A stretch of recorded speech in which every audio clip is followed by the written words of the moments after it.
Today we're taking a look at section 11.2, which is about curves, polygons, and symmetry. We'll start with the curves. We won't hit the symmetry part today. And we're going to start by talking about what a curve actually is, like a definition for it. A curve is an object similar to a line. It's contained inside of a plane. The easiest way to think of a curve is to think of it as a path drawn on paper.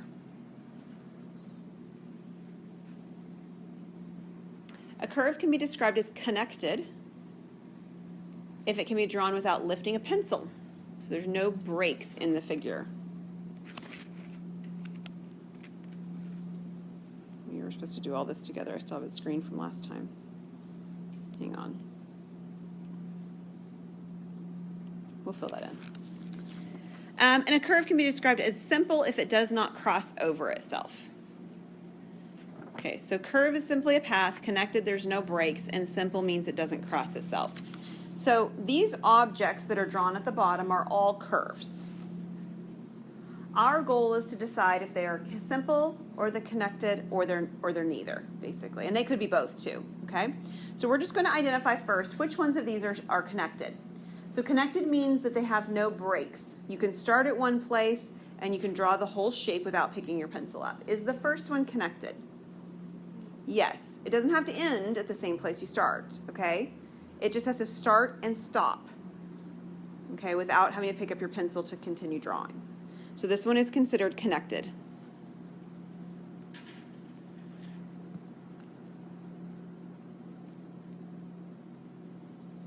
Is the second shape connected? Yeah, it's connected as well. No breaks. Is our third shape connected? It is. I put this one in here not because it's actually any different from the second one, like in terms of what it is, but because you might be tempted to look at this one and say it's not a curve. Those edges sure look straight, right? Curve doesn't mean curve the way we, vernacular use it, okay? Straight is fine. So this is also a curve, but it's also connected. And is the last one connected? Yeah, it's connected as well. No matter where you start, you can draw the whole shape without picking up your pencil, and you've drawn the whole thing. So this one's also connected. So these are all examples of a connected curves. Let's look back at simple. Simple means it does not cross over itself. Is the first one simple? Yeah, it is. How about the second shape? It's also simple. The third one? Yep, it's simple. And the fourth one? No, it crosses itself. It's much like a figure eight would look, right? To cross over yourself. Is yours a square? I have a square. Oh, fantastic. Good to know. All right, we'll draw this shape in and we'll do your square one too, just for fun. Yeah, this one's not simple.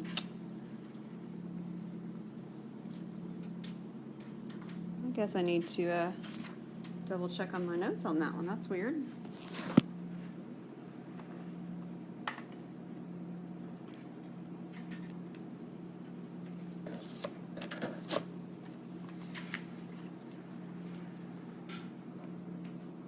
All right, let's do your square since you have it. Is your square connected? Yes. And is it simple? Yes. Okay, good. All right, the next thing we're going to talk about is one of these shapes is a very specific kind of shape called a polygon. Oh, I'm sorry, I didn't get closed. Let me talk about polygon and then I'll say closed. A polygon is a simple closed curve whose sides are line segments and two sides of a polygon made at a vertex. Closed means they have the same starting and stopping point. So we're going to go back to the sheet that I had before and identify if the shapes are closed or not. I think I just ran out of space on my slide before is why this happened. All right, closed again says that it's the same starting and stopping point. Is the first shape closed? No, it's not. So this one is not closed. Is the second shape closed? Does it have the same starting and stopping point? Yes, it does, right? If I draw and draw all the way around, I end up back where I began. So this one is closed. Is the third shape closed? Do we decide yes? Yes? Okay, good. It's also closed, same starting and stopping point. And is the fourth shape closed? My fourth shape. What do you think? Yeah, it is. It's not simple. I mean, we already said that, but it's still closed. How about your square on your paper? Is a square closed? Yeah, it is. Okay, so the square on your paper and my third example here, which this kind of looks like a kite, right? It actually is a kite, are both examples of polygons. Polygons are simple closed curves where the sides are line segments and the sides meet at a point called a vertex. So these are examples of different polygons here. They have different numbers of sides, but all the sides are straight. They're line segments, right? And they meet on their corners at what are called vertices, or a vertex. So these are all examples of polygons. Now, we're going to work more in a little bit on naming polygons, but we're not there yet, okay? These are just polygons. Some properties of curves, a few more, is that some shapes are convex, while other shapes are concave. So let's identify the difference between these two. A convex shape is a curve that's simple and closed, and its interior contains any segment between two segments on the curve. Another way of saying that is if I took 2 points on the curve and I connected them, I would be inside of the shape. I wouldn't cross outside of the shape. If I cross outside of the shape, it's not convex, it's called concave. So a concave curve is simply a curve that's simple, closed, and not convex. Don't you love it when they define things by what they're not? It always feels a little funny, okay? But that's what it is. So let's take a look at the first shape. We know it's not a polygon anyway, right? They're not line segment edges, but this isn't about polygons. What I have to be able to do is to take any 2 points and be able to connect them within the shape. Can I do that on this shape? I can't. Not with any 2 points, right? I mean, I could select a couple points and they'd work, but not every pair of points would. So in other words, if I were to take, for example, this point, and I were to connect them with a line segment, where am I? I'm outside.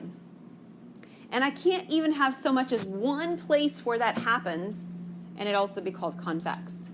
So when that happens, sometimes you've probably heard people describe this as that this sort of looks like this indentation, if you will. It looks like a cave, right? So we call it concave. That's one way to remember it. This shape would be concave, because the line segment connecting those 2 points is outside the shape. What about the second image? Is it concave or convex? It's convex.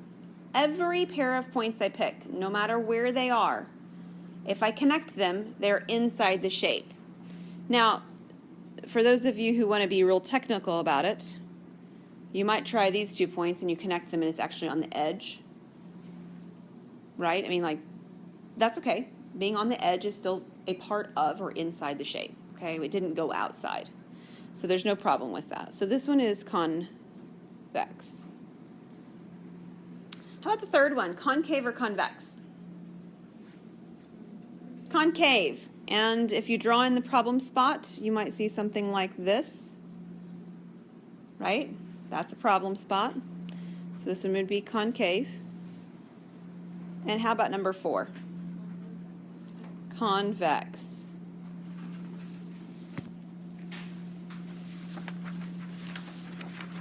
All right, I told you we were going to actually identify the shapes of polygons and give them some names. So what we're going to do here. Polygons are classified by their number of sides, or you could say their number of vertices because they match. If If you have 3 sides to a shape, it's called a triangle. 4 sides to a shape is called a quadrilateral. Those are the 2 we use the most at younger grades, right? Yeah.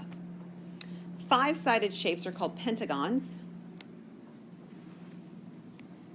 6-sided shape is a hexagon. 7, which you almost never see, is called a heptagon. 8, octagon, you see that one a lot. Where do you see that one? All your stop signs, that's right. Octagon, 8 sides. 9's another one you rarely ever see. It's called a nonagon. And then 10, you occasionally see a 10-sided one. It's called a decagon. And certainly deca is a abbreviation you've heard for, like in the metric system, right? Deca, deci, it's the number 10, that prefix. Polygons are named by their consecutive vertices in order. So if you're naming a vertices of, let's do a quadrilateral because I can draw that one pretty quickly. And I have these letters. This would be quadrilateral ABCD or ADCB. I have to go around the object in order. I can't say that this is quadrilateral ACDB. I can't jump between my vertices. All right, you have to go around the shape. So that's what that's talking about at the bottom there. Now, a diagonal of a polygon is any line segment connecting non-consecutive vertices. So consecutive means in order, right? So non-consecutive vertices. Give me an example of a pair of non-consecutive vertices in this diagram. A and C. They're not connected with a line segment, right? If I were to draw a line segment between them,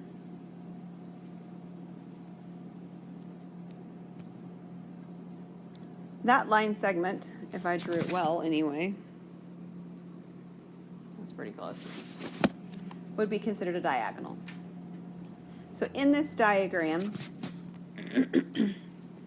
AC is a diagonal.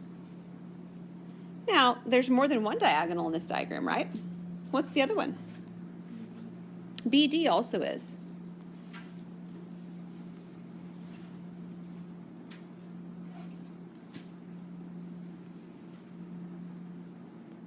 Okay, so A, C, and B, D are diagonals. Quadrilateral has 2 diagonals. A pentagon actually doesn't have 3. It doesn't just go up by 1 because the sides go up by 1. It doesn't quite work like that. So you have to take a look at the actual shape you're looking at to see how many diagonals you would have, okay? An interior angle for a polygon, you could say it's the inside of an angle. It has to be inside the shape. So we sometimes even use the word angle instead of interior angle, mean the same thing. For a convex polygon, it's determined by 2 sides having a common vertex. So in this diagram, it's all the alphas. Alpha 1, alpha 2, alpha 3, alpha 4, and alpha 5. These ones that are sort of clear, they're not colored, are my interior angles. The exterior angles are a little trickier. Notice what they don't do. The exterior angle is not from here to here, right? We gave that a name last time. It's a reflex angle. Remember that? I told you it's not in most books, but occasionally you'll see it. It's a reflex angle. That's not an exterior angle. You get the exterior angles by extending one of the line segments and keeping one of them steady. So notice what they did here. This line segment was extended, and this side stayed put. Right? And that created an exterior angle. What can you tell me about the exterior angle beta 1 and the interior angle alpha 1? They're adjacent. What else can you tell me? They add up to 180. Does anybody remember the name of things that add up to 180? Close. Supplementary is the 180 one. Yeah, we'll get to these later, but I'm just sort of seeing what you guys do remember. That's all right. Yeah, so these are considered supplementary angles. They add up to 180. They are, in fact, adjacent. That's a true fact as well. They also have another name that you sometimes see called a linear pair because they form a line, right? That's actually what that phrase means. So we see a lot of language to describe the relationship with one another.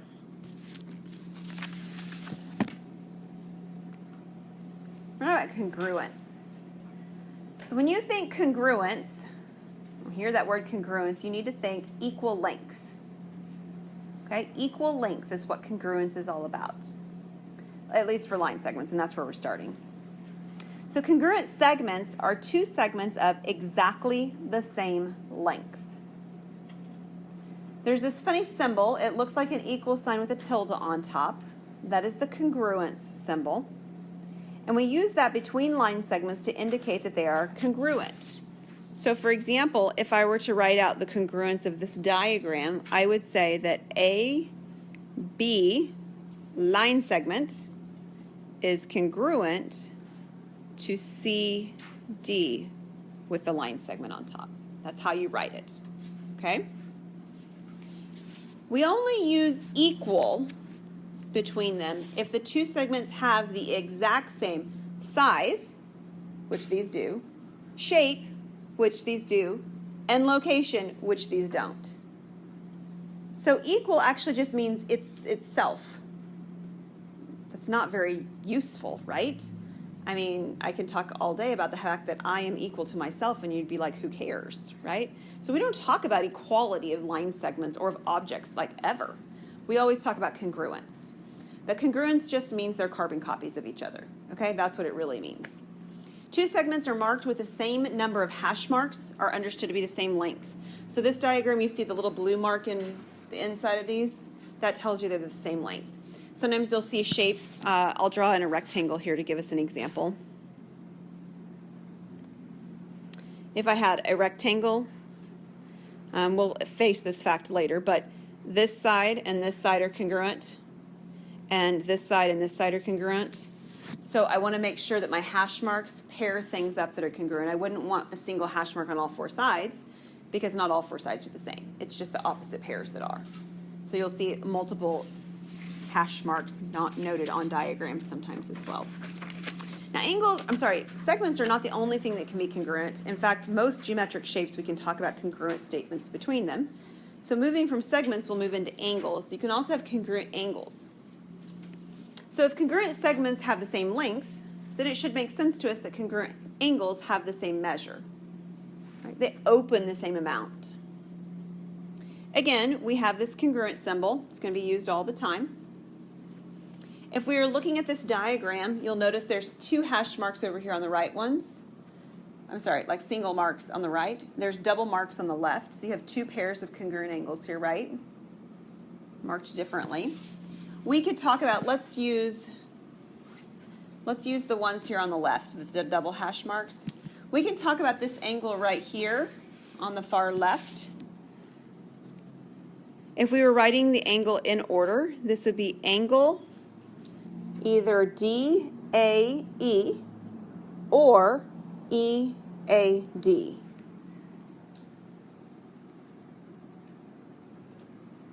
And we can say that it is congruent to this angle that's in between here, that's EAB.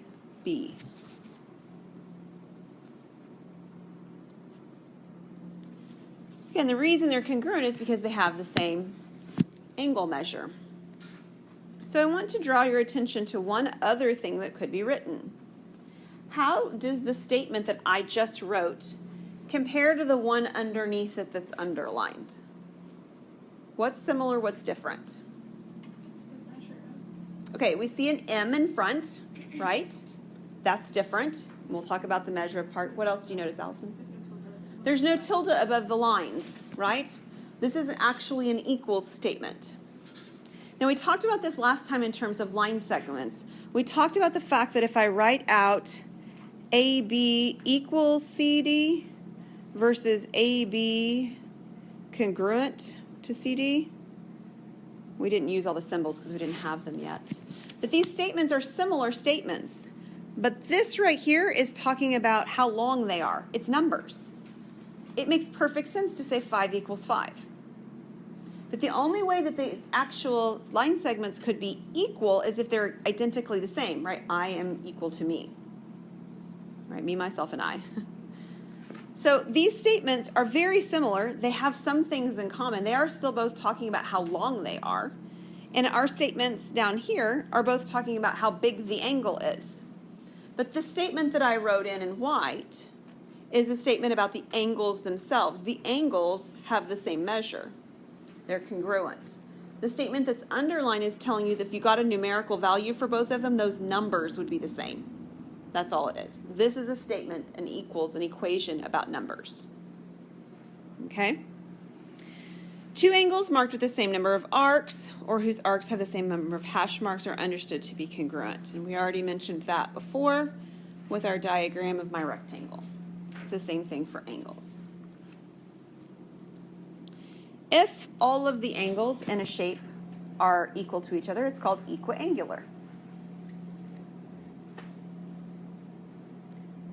And if all the sides are the same length, it's called equilateral. Lateral means sides, angular means the angles. And a shape is called regular if it's both equilateral and equiangular.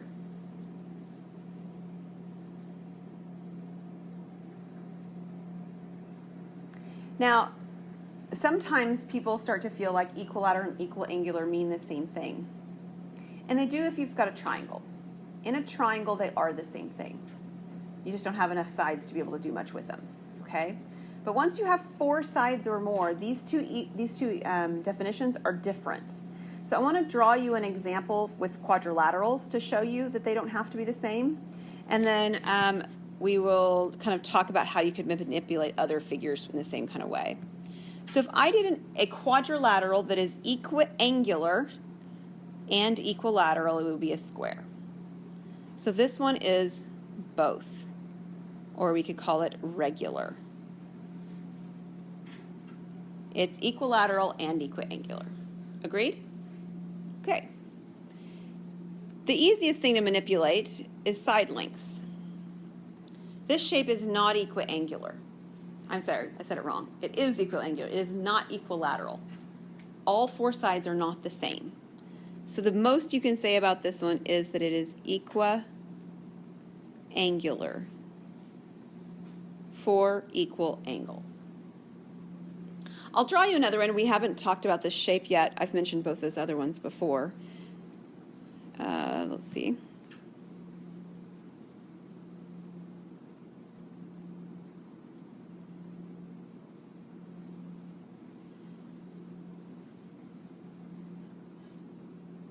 Okay, it's not drawn perfectly, but it's pretty close.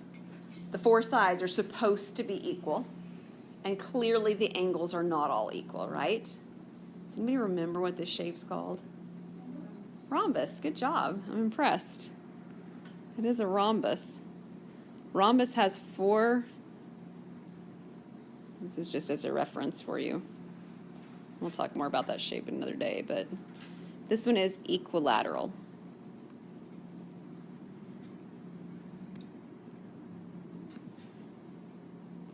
So I should have marked it just for good measure.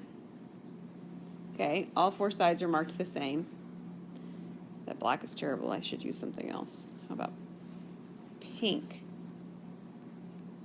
That'll work. And this one is equiangular, like so. Whereas this one's all 4. Both, I mean. Okay. Think about how you could take these shapes that I have drawn in here. What shape is this? Pentagon. What's this one? Hexagon. Okay, so these 2 shapes are regular. All 4 or all 5, all 6 sides are the same. All 5 angles, all 6 angles are the same within their shape. Agreed? These are regular shapes. Think about what you would have to do using kind of the idea of what I've done with the square versus the rectangle, of messing up this lateral, all sides being the same kind of thing. What would I have to do to this shape to screw up the sides? What's that? Just make 2 of them Make two of them longer. In fact, if you sort of extended these objects down here, you can see that the angle measures wouldn't change, right? But these two sides here would be longer, and the side between them now would be shorter. Does that make sense? Okay. What about the hexagon? What could you do?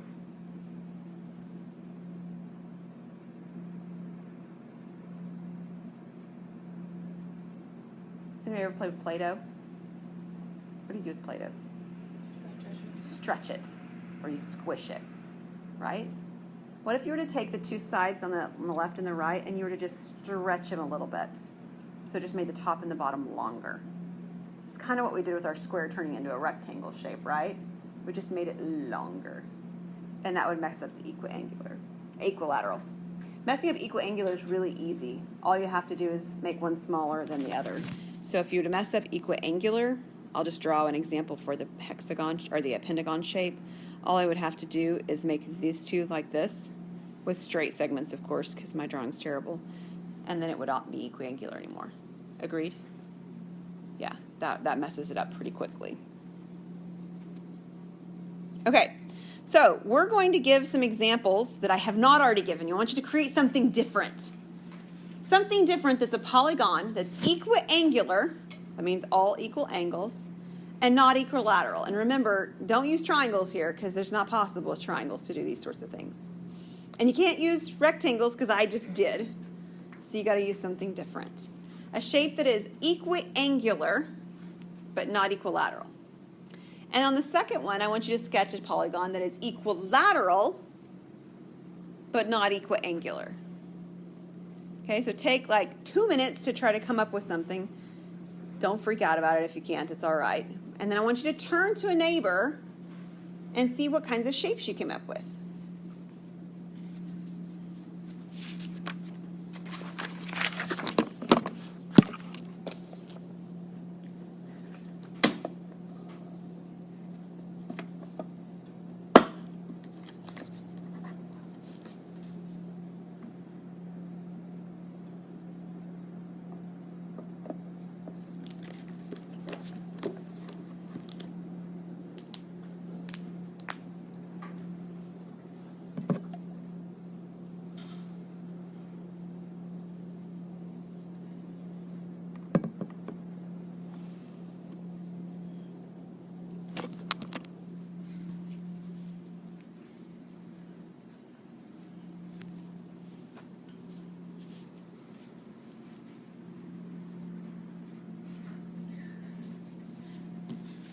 The more sides you use, the harder it is to draw your picture. I'm just going to tell you right now. Some of you are getting super creative, but it makes it tough to draw.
Grab someone nearby and see what kind of image you tried to draw. Compare their drawing to yours. I know none of us are artists. Well, maybe I don't know. Maybe some of you guys are. I'm not. See what kind of shapes you attempted. See if the theory behind your shapes at least works, even if the actual shape looks a little funky.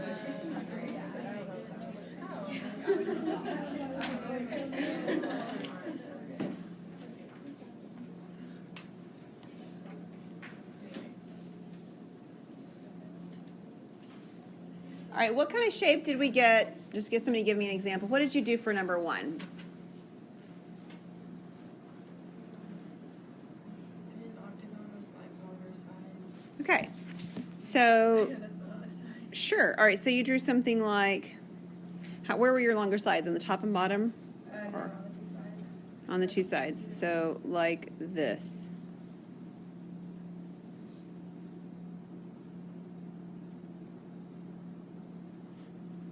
Ignore the fact that my lines don't look straight. Yeah. Something like that? Does that work? Equiangular if I drew it well. Agreed, right? But it's not equilateral. I don't have 8 equal sides. Good? All right, how about something that's equilateral but not equiangular? What shape did you try?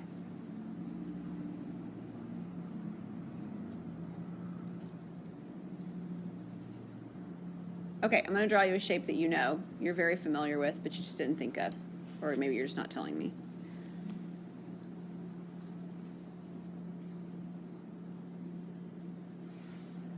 Is that what you drew, Sabrina? Yeah. Usually we call this a house. That's what it looks like, right? What's its shape actually, like mathematical terminology? It's a pentagon. On this one, if I drew it well, it would have equilateral. It is not, I'm sorry, it says it is equilateral. I need to draw my shape a little bit shorter. My bad, so sorry. A little bit shorter. Something like that.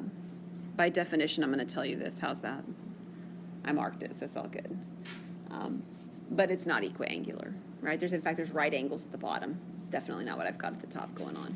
So, all right, we're going to stop there today.